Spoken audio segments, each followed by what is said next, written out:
Hello friends, merhaba arkadaşlar. In this lesson we are going to learn how to use according to in a sentence in Turkish. To use according to in a sentence, we will need the object pronouns which you can see on the right. Object pronoun me is bana in Turkish. You, sana, him or her, ona, us, bize, you, size, and them, onlara. So let's see an example. According to me, Chinese is a very hard language. Let's try to write it. According to me, with the object pronoun bana.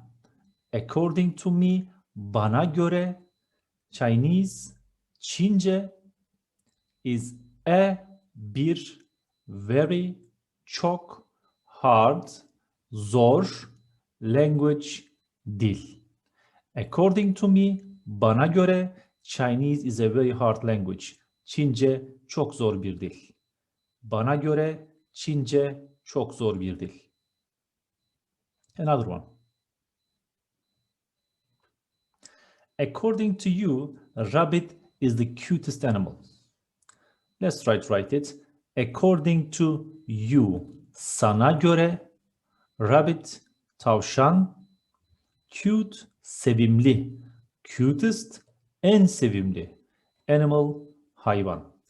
According to you, a rabbit is the cutest animal.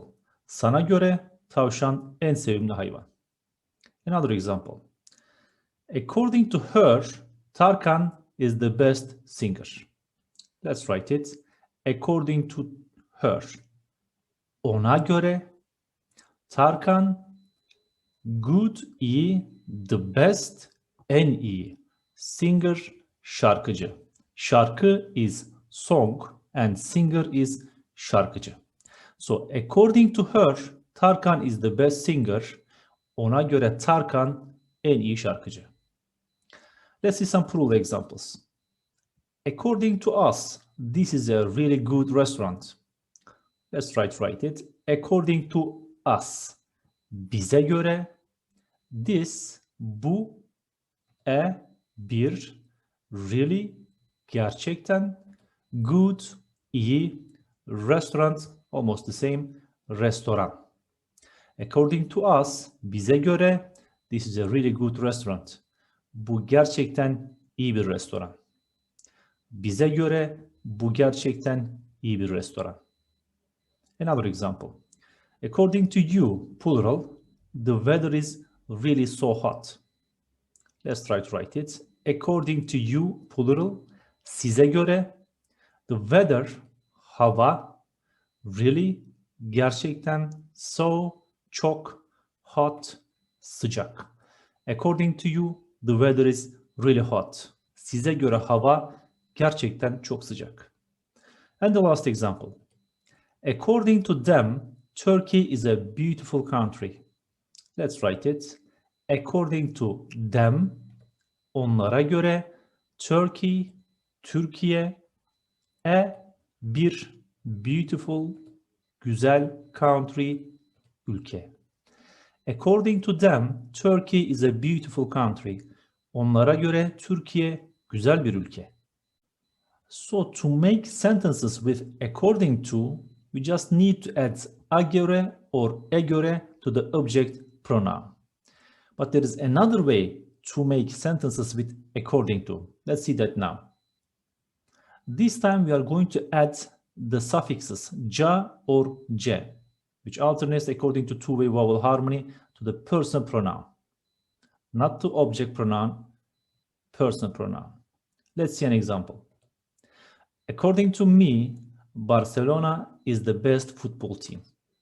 Let's try to write according to me, but I'm going to write it as according to I. I is ben, according to I, bence. So, according to me, bence, Barcelona, good, iyi, the best, en iyi, football, team, takım. Football team, futbol takımı. According to me, Barcelona is the best football team. Bence Barcelona en iyi futbol takımı. Let's see another example. Is Turkish a difficult language according to you? Let's try to write it. First, according to you. You, sen. According to you, sence. Turkish, Türkçe. Bir, difficult, zor. Language, dil. Is it? The question suffix, mi. Is Turkish a difficult language according to you? Sence Türkçe zor bir dil mi? Alright. If this is a formal conversation, then I need to use siz, as you know. Let's write that one too. According to you.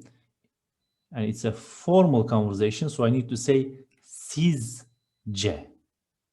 Sizce, Turkish, a hard language, is it? Mi. Sizce Türkçe zor bir dil mi? We cannot use this suffix ca or ce with he, she, it, and they. So it cannot be onca or onlarca. That's grammatically incorrect. We can use this suffix with we and you, and we can say bizce or sizce. But that is not common at all.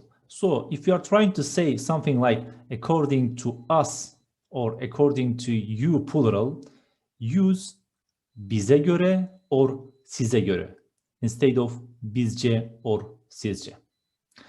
All right, now let's see some other examples. According to me, my mother is the best cook. Let's try to write it. According to me, bana göre, my mother, mother, anne, my mother, annem, good, iyi, the best, en iyi, cook, aşçı. According to me, bana göre, my mother is the best cook. Annem en iyi aşçı. Bana göre, annem en iyi aşçı. Let's see another example. According to my teacher, this lesson is not difficult at all. Let's try to write it. According to my teacher. Let's write teacher first. Öğretmen. My teacher, öğretmenim. According to my teacher, öğretmenime göre. According to my teacher, öğretmenime göre. This lesson, bu lesson, ders, difficult, zor, not difficult, zor değil, at all, hiç. Not difficult at all, hiç zor değil. According to my teacher, this lesson is not difficult at all. Öğretmenime göre bu ders hiç zor değil. Another example. According to my friend Ahmet, spiders are so cute. Let's write it. My friend Ahmet. Friend, arkadaş. My friend, arkadaşım. Ahmet.